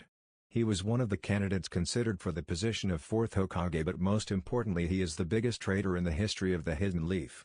Why is Mizuki working with him? Naruto doesn't know, neither does he care. Mizuki is a traitor. That is all he needs to know. You're probably wondering why I'm telling you all this. Well, it's because you're about to be dead. He shouts, taking a Fuma Shuriken off of his back and sending it hurtling towards Naruto. He stood there not moving. Just as the shuriken appears to be centimeters away from cutting Naruto in half, he releases a burst of wind-style chakra, sending it right back at Mizuki, who has to jump into the air to avoid it. Mizuki suddenly feels the wind knocked out of him as Naruto, out of nowhere, kicks him in the back, sending him crashing into the earth. What? How is he so fast? Mizuki inwardly says, shocked. He tries to get up from his knees but is sent flying through the air into a tree from a kick to the side which fractures his ribs. Mizuki can do nothing as Naruto weaves through hand signs and shouts water style, drilling bullet jutsu. A jet of water emerges from Naruto's mouth and smashes into Mizuki, sending him right through the tree, breaking it. He flies for a few meters before crashing unceremoniously onto the ground. He is out cold. Naruto walks up to him and ties him up with ninja wire. If Mizuki hadn't underestimated him, that wouldn't have been so easy. He still would have won, but it wouldn't have been so easy. He thinks back on everything that has led to this point. He looks up. One step closer, he says before teleporting away. Chapter 3. Beginnings. PT2 Hokage Tower. The Hokage Tower. It is the nerve center of the Hidden Leaf. The very heart of the village. It is from here that the Hokage goes about running the village on a daily basis. And as usual, now the Hokage is currently in his office on the top floor of the tower, where a view of the entire village is available, discussing a matter that will affect the future of village. The last few days have been particularly busy for Minato. All 4 of his children had graduated from the academy. On the night of the day they were promoted to Chunin, it had occurred that a Chunin Academy instructor, one of the 2 who had been teaching them, had stolen the forbidden scroll of seals and attempted to leave the village. Mizuki had come very close to making away with the scroll and all the forbidden jutsu within, and would have done so had it not been for a certain shinobi. Mizuki had been attacked and stopped by a mystery shinobi and left tied up for the Anbu to apprehend. For the past few days he had been interrogated about why he had stolen the scroll and who took him down before he could leave with it, but to no avail. Some, of the few who knew, had dismissed it as the actions of a power-hungry fool, but Minato is not so sure. Mizuki is just a Chunin. Surely no matter how much of a fool he is, he would have realized there is nothing a shinobi of his caliber could do with a scroll containing such jutsu. This leads Minato to the conclusion that someone tasked him with it. But who? An enemy village? Rogue shinobi? The Hidden Stone had been itching to get revenge since the war ended, but the memory of Konoha Bridge ensured that the very mention of his name struck a terrible fear into them. The Hidden Cloud is a very militaristic village, and their current rankage is on a mission to make the village the most powerful in the elemental nations. Though with their failed attempted kidnapping of the Hyuga clan head's firstborn daughter occurring only a few years ago, perhaps they wouldn't be so brazen. Rogue shinobi? Was it perhaps the criminal shinobi organization that Jiraiya had informed him of and that Itachi Uchiha was reported to have joined? Whatever the case, Minato knew this should be treated with the utmost seriousness. He had Hideviki and Anko handle the matter, but when they failed, surprisingly, he had Inoiki attempt to extract the needed information. To his shock, the Yamanaka clan had failed as well. After some investigation, it was discovered there was a seal on the shinobi's brain that acted as a lock to his memory. The seal wasn't a problem for someone like Minato, however it is outfitted with a fail-safe mechanism that ensures that should it be broken, Mizuki's brain will be destroyed before any information can be retrieved. This is worrying to Minato. Although this did confirm his suspicion that Mizuki was working for someone, and someone powerful, but who? Minato was just thankful that the scroll was recovered. Now if only he knew who was responsible. He understands Mizuki not revealing his master, but why not reveal who stopped him? Perhaps this is another individual within the village who was working with him who ended up deciding against handing over the scroll and betrayed Mizuki, and now the Chunin is protecting this person for fear that they will tell all there is to know about the plot. Minato is very disappointed in how the scroll was even able to be stolen in the first place. Security around the tower has been tightened as a result. When Danzo gets word of this, he won't hear the end of it. But that is not the matter of importance Minato is handling right now. Sitting across from Minato is a man who appears to be a shinobi himself. 2 scars can be seen on the right side of his face. He has dark hair tied into a spiky ponytail, dark eyes and a goatee beard. He is wearing only a mesh shirt underneath his dark green flak jacket and what appears to be a deerskin coat over this. Besides this, his outfit is the standard one for a shinobi of the Hidden Leaf. This is none other than the Jonin commander of the Hidden Leaf, and by far its most skilled tactician and sharpest analytical mind, the Nara clan head, Shukaku Nara. Currently the pair is discussing the team arrangement of the newly promoted generation of shinobi of the Hidden Leaf, which contains their children. So Minato, how do you feel about this lineup? Shukaku asks, not referring to the village leader by his appropriate title. Well, there are a lot more assault squads, Minato observed. There was only one team completely devoted to tracking, and that was pretty much it. Shukaku nodded at this. True, there are. But there isn't a shortage of tracking and espionage personnel within the village. It is to be expected. This is what many people in the village looked at this generation as being destined for. Minato adopted a thinking pose. There hasn't been a group of individuals with this much hype surrounding them in a while. The notion that one needs to be from a shinobi clan to be talented is ridiculous to Naruto. He himself has no clan background. Though they are quite the promising bunch. Alright. I'll give it my approval, Minato says. He is hopeful of this generation. And along with this new batch of shinobi, new Jonin senseis would be coming in. Kushina would be coming out of retirement and an old friend of his would be taking up teaching as well. Shukaku leaves Minato's office as the Hokage turns his seat to look over the village. He is deep in thought once again. Time skip, days later. The academy, Iruka's classroom. Naruto is sitting in the corner of the classroom as usual. He was meditating a while ago. He likes meditating because it sharpens his senses and calms him.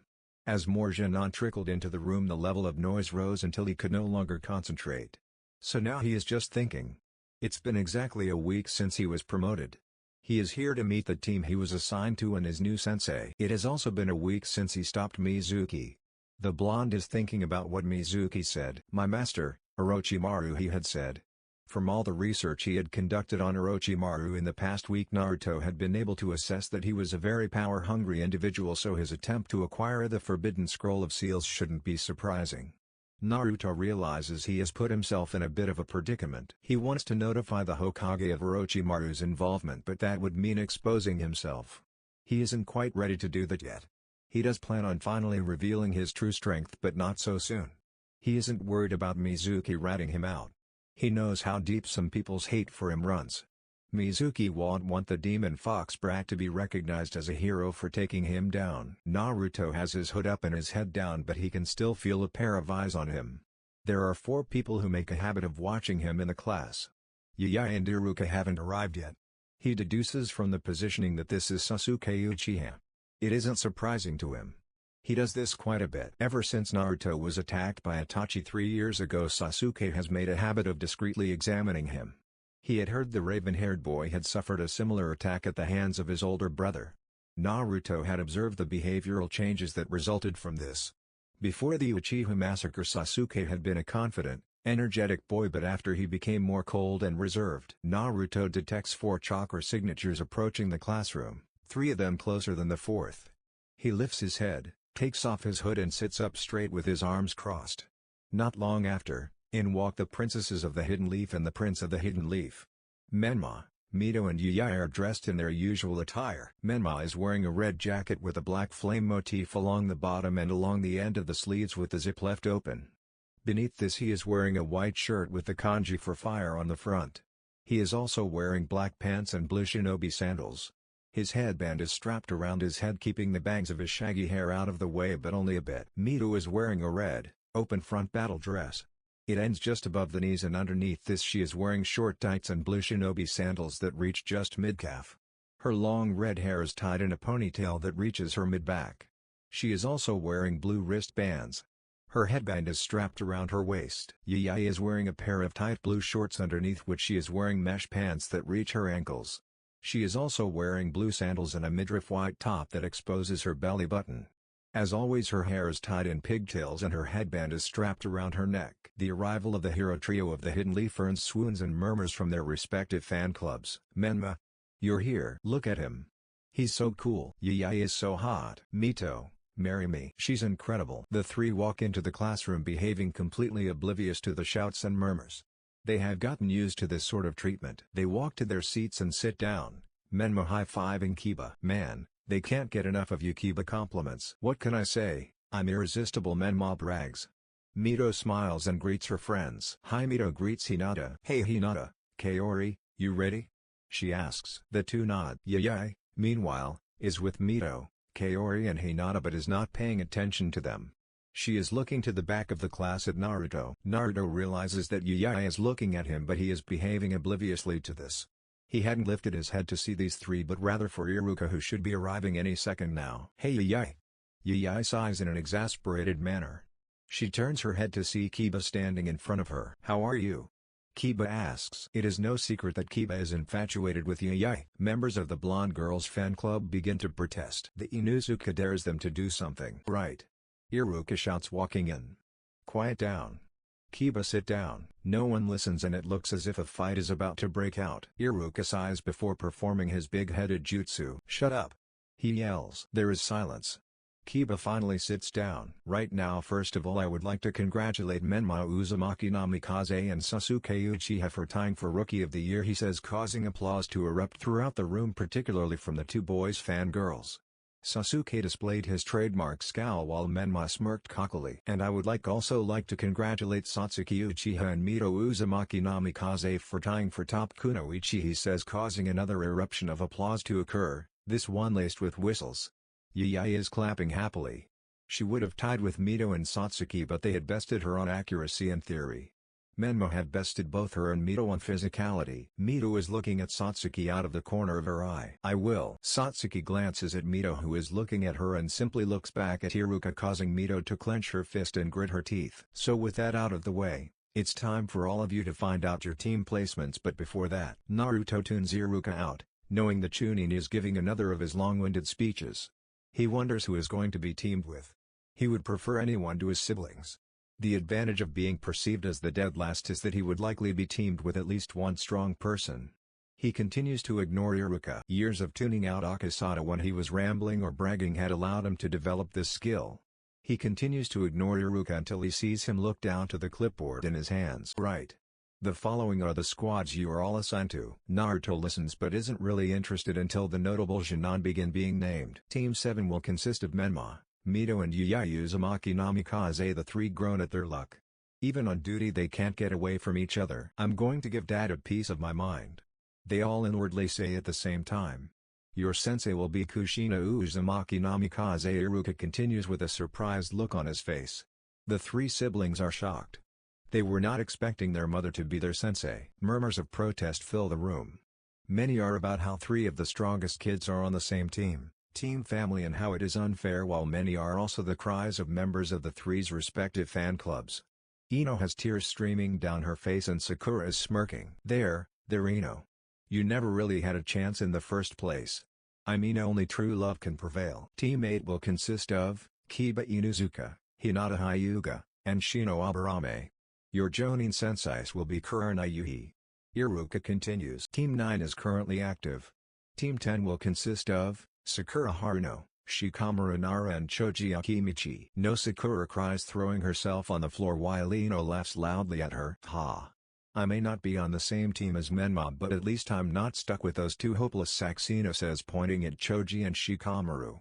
Choji raises an eyebrow while Shikamaru looks on with his trademark bored expression. What a drag, he says. Iruka's sweat drops at this behavior. Ino continues laughing at her best friend, who is still laying on the floor and hasn't recovered from her shock. Shut up! Iruka shouts for the second time. Sorry Iruka-sensei, Ino says, blushing embarrassedly. Iruka shakes his head irritably. Team 11 will consist of Sasuke Uchiha, Kaori Hirota, and Hisatoru Hagawara. Your Jonin sensei is Kakashi Hatake. And finally, Team 12 will consist of Naruto Uzumaki Namikaze, Satsuki Uchiha, and Ino Yamanaka. Your Jonin sensei will be Fugaku Uchiha. This causes the eyes of the only two Uchiha in the classroom to widen in shock. You will wait here for your Jonin senseis to arrive, Iruka says. Not long after this, Kurana Yuhi arrives and picks up Team 8. Naruto is not surprised by the team lineups. Of course, Menma, Mito and Yayai are on the same team. Training the village heroes was of the utmost importance after all. He is a bit surprised by the decision not to rebuild the Ino Shikacho formation. The placement of the Uchiha makes sense. They've both been assigned to teams on which they have senseis who will be able to train them in the use of the Sharingan.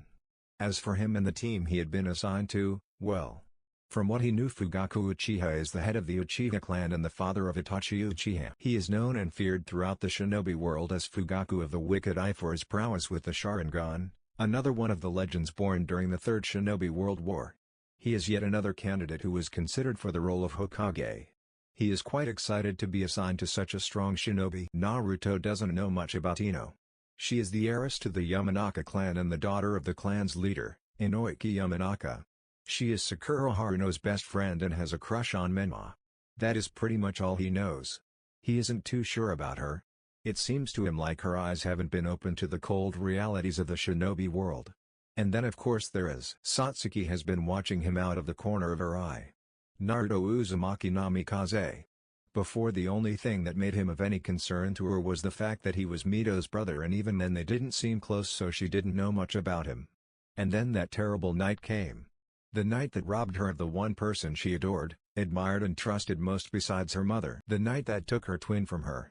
She remembers waking up, hoping and praying it was all a nightmare. It wasn't. She remembers finding out he had been through something similar. She thought about reaching out to him, but she didn't even know him. And besides, she could never reach out to anyone again after that. Now she is on the same team as him. Well, it doesn't matter. She just has to focus on getting stronger. Ino sighs exasperatedly. She isn't on Menma's team. Well, at least Sakura can't rub it in her face because she isn't on Sasuke's team. She knows Satsuki a bit, or at least she thinks she does. She used to be friendly and got along with everyone. Then she changed. This was the same time Sasuke changed. It was after their brother supposedly massacred their clan. Naruto, on the other hand, is a complete mystery to her. He is quiet and doesn't talk to anyone. She remembers even from a young age he was treated differently from his siblings. The people of the village didn't look at him the same because of what he held within him. He would get made fun of by all the other kids, and Yuya and Menma would encourage the other kids to stay away from him. Many of her friends would encourage her to stay away from him. Some of her elder fellow clansmen would say the same, and her father would then say that he is a normal boy and that Ino should befriend him. Arguments between them were the result of this.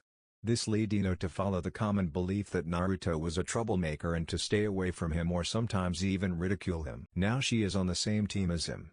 This should be interesting. A man enters the classroom. He has brown hair that reaches his shoulders and onyx-colored eyes with visible creases below them. He is wearing the standard Jonin flak jacket along with a black shirt with the symbol of the Uchiha clan on the shoulders, shin guards, and a black open front apron with a white diamond design along the bottom. Team 12, follow me. The man revealed to be Fugaku Uchiha says in a stern tone before turning and leaving. Naruto gets up and heads down the stairs, behaving obliviously to the watching eyes. He walks past Menma, Mito, and Yuya's desk. Yuya is looking at him with a sad look on her face. Mito, as always, pays him no mind, and Menma is glaring daggers at him. He walks out of the classroom for the last time and turns to see a woman approaching. Kushina. She is wearing the standard hidden leaf Jonin attire.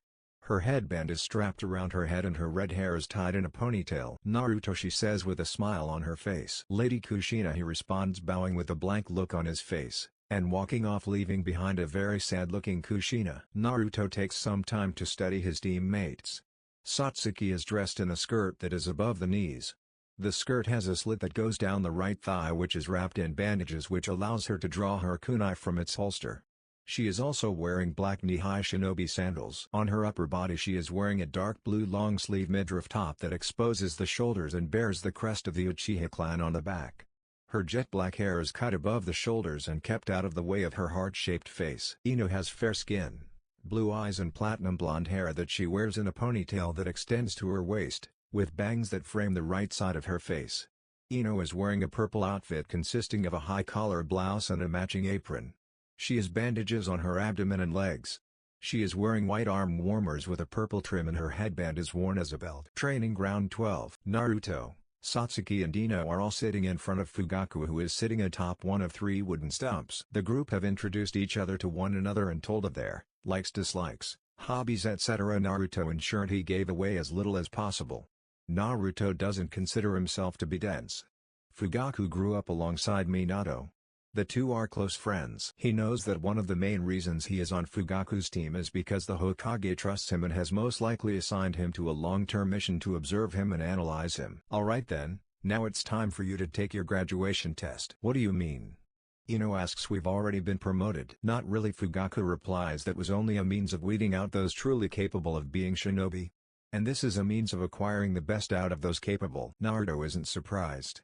Just as he suspected. So let's not waste any time. Fugaku says, taking 2 items out of his pocket. One is a stopwatch. The other is a pair of bells joined by a red string. The test is you each have to get one of these bells from me in order to pass. As you've observed, there are only 2 bells. So the 2 out of the 3 of you who get a bell will pass and be declared Chunin, and the odd one out will be sent back to the academy to repeat a year. There will be a time limit of 1 hour. Failure to acquire a bell within that time will also constitute failure, Fugaku says, setting the stopwatch. He hooks the bells to his belt. Any questions? No good. Your time starts, now. Immediately Satsuki and Ino jump away from the clearing. Naruto simply stands there staring at Fugaku. You're not going into hiding like the others. I'm not surprised. Your file did indicate you weren't the sharpest knife in the proverbial toolbox, Fugaku challenges. Naruto crosses his arms, not taking the bait. There's no point to it. A shinobi of your caliber would be able to determine my location easily no matter where I hid, he replies. He's actually lying. If he wanted to, he could hide his presence from Fugaku.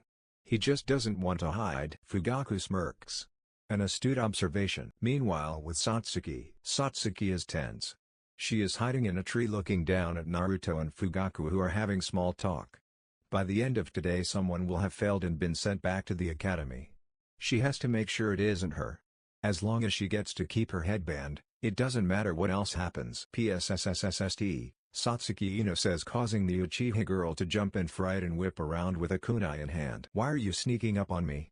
What do you want? Satsuki hisses. Listen.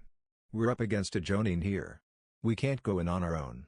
If we work together and use all opportunities presented, we can get those bells, Ino says. Oh yeah? And what about him? Satsuki asks, gesturing to Naruto. He's the dead last. He's hopeless anyway. Let's just focus on the bells, Ino says. Satsuki nods in agreement. So how do we go about it? Ino asks. Well, he's distracted by Naruto right now. We can capitalize on that. Ino nods. You go in and cover me. Once I give the signal, get out of the way. I'm going to use my clan jutsu to gain control of his body. Then the bells will be ours, Ino says. Satsuki nods and they prepare to put their plan into action. With Fugaku and Naruto, there is complete silence. Naruto is still standing there just staring at Fugaku. Why isn't he attacking? Fugaku asks inwardly. He's stalling. Well, if he won't take the initiative, I will, Fugaku decides. However, he cannot, as he whips around to block a punch from his daughter. Fast, he observes. Satsuki aims a kick at Fugaku's midsection. He blocks and pushes her back. Satsuki doesn't relent and goes on the offensive once again, aiming a right hook at his face, but he parries it away. She goes low and attempts a leg sweep, but he jumps up and back. Satsuki is growing frustrated. He hasn't thrown a single attack at her. Does he think she's too soft? She'll show him. Fugaku stands with his arms behind his back. This is much too easy. Her interceptor fist is incomplete without the Sharingan, which he isn't even using right now. Satsuki weaves through some hand signs before shouting fire style, fireball jutsu. Satsuki breathes out a fireball the size of a small house that careens at Fugaku. He raises his eyebrow at this. She is using this jutsu against him? The fireball seemingly engulfs Fugaku. Satsuki doesn't let her guard down. When the fire dissipates, nothing is left where Fugaku was. She whips around to receive a backhand that sends her reeling back. He stands there with his arms behind his back once again. A shrill whistle echoes throughout the clearing. Satsuki dives to one side, allowing Fugaku a clear view of Ino, who has her hands in a triangle formation. Mind transfer jutsu. She shouts. Her consciousness leaves her body, making a beeline for Fugaku. Unfortunately for her, he recognizes this jutsu and sidesteps. Fugaku finds himself flying through the air from a kick to the side of the face from Naruto. He skids to a halt by putting his feet back on the ground. His suspicions were correct.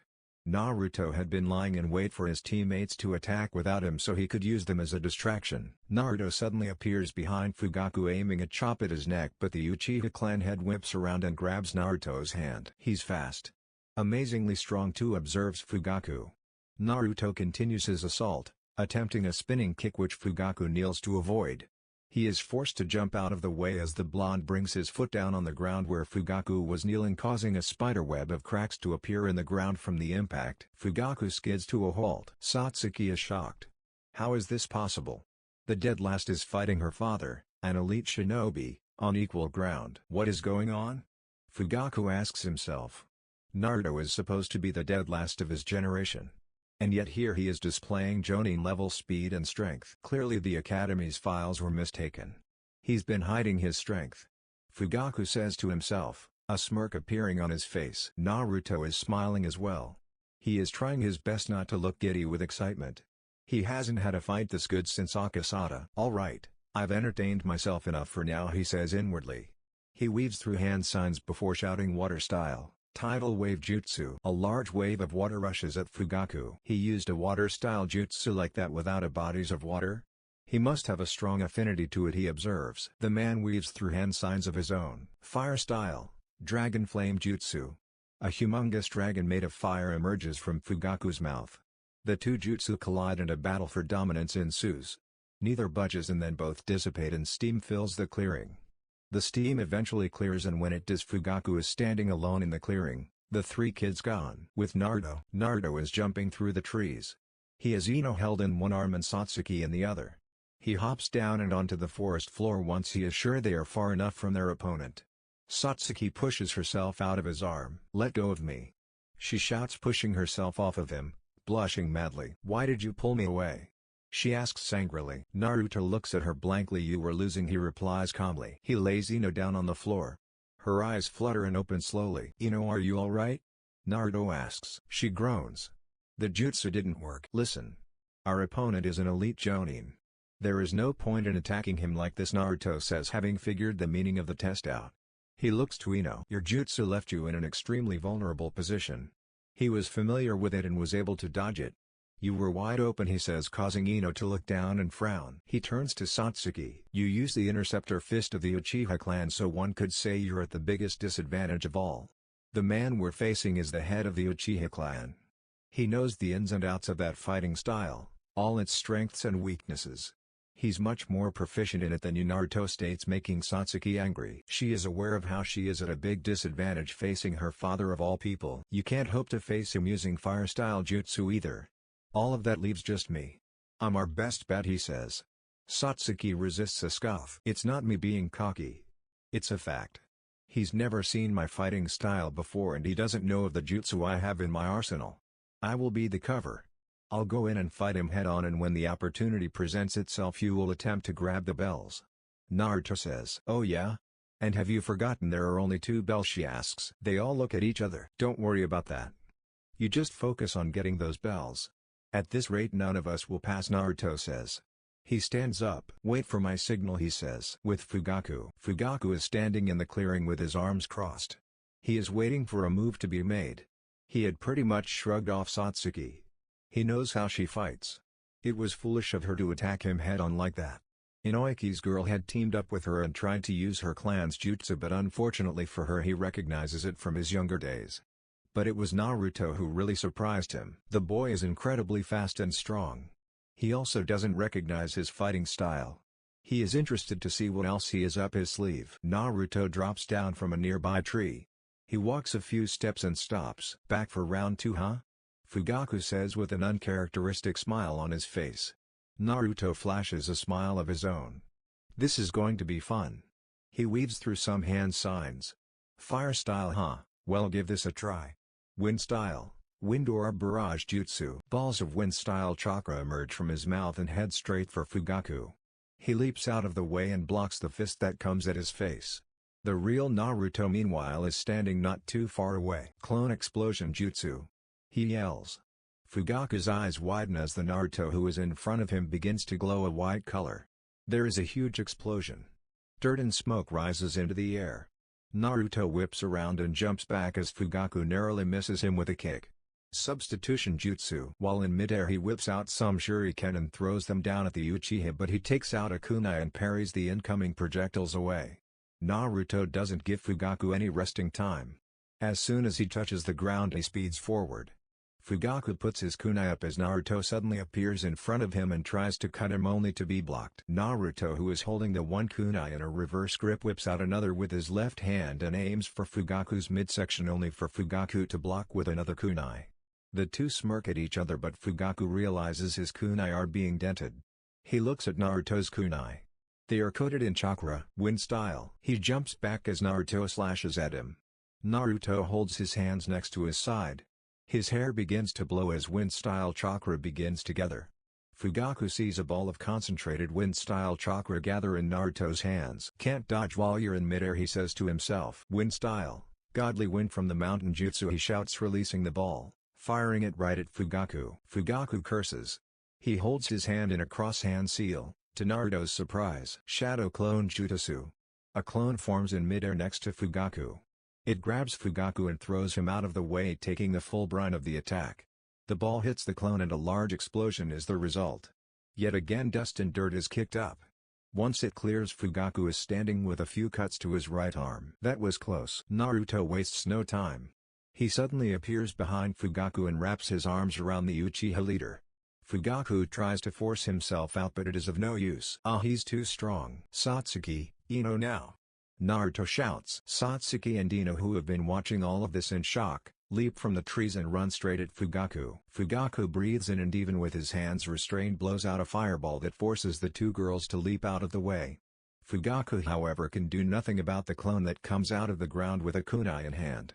It cuts the red string, grabs both bells and leaps back. It's over, the clone shouts, lifting the bells in the air just as the stopwatch sounds signaling that time is up. Naruto lets go of Fugaku. Naruto walks past to the clone, who hands the bells to him and disappears in a cloud of smoke. He then hands the bells to Satsuki and Ino. To their shock, "Well then, it looks like you all pass," he says, shocking Ino and Satsuki but not Naruto, who had already figured out the meaning of the test. The true purpose of this test was to determine whether you would selfishly look out for yourselves or work as a cohesive unit regardless of the outcome. "I see one of you figured it out," he says, looking at Naruto smiling. Ino and Satsuki look at Naruto as well with eyes full of wonder and disbelief. They look down guiltily at how they left him out before. "We're sorry, Naruto," Ino says. "Yeah," Satsuki says to him. He nods. "It's fine. I understand," he responds. A great team is born from members who give everything for each other instead of for themselves. From this moment onwards, you are all fully fledged shinobi of the Hidden Leaf and members of Team 12, Fugaku declares.